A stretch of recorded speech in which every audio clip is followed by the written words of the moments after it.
আসসালামু আলাইকুম রহমতুল্লাহ। মঙ্গলবার 3 ফেব্রুয়ারি 14 শাবান দিনগত রাত।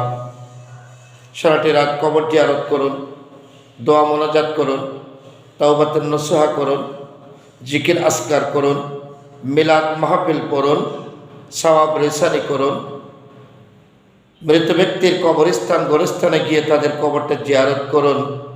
আপনার নিজ ইমানি প্রবল বেড়ে যাবে এবং মাহে রমজানের প্রস্তুতিমূলক নিজের হৃদয় অন্তর আল্লাহর কাছে সান্নিধ্য অর্জনে সক্ষম হবে। আগামী 1 বছরের জন্য সমস্ত মাখলুকের বাঁচা মরা, হায়াত, রিজিক, দৌলাত সব কিছুর খসড়া অনুমোদন করেন আল্লাহ। চূড়ান্ত হয় সবে কদরে। তাই করে বিভ্রান্তিকর কোম্পানির মোল্লা মুন্সিদের ফাতনাবাজদের কথায় আপনি কান না দিয়ে আপনি নিবিড় গভীর হৃদ্রতা আন্তরিকতা ইমানের বলে বলিয়ান হয়ে পবিত্র শবে বরাত পারিবারিক, সাংসারিক, সামাজিক, মসজিদ ভিত্তিক, প্রাতিষ্ঠানিক সব জায়গায় সারা দেশ বিশ্বে পবিত্র লাইলাতুল বরাত, শবে বরাত উদযাপন হবে ইনশাআল্লাহ।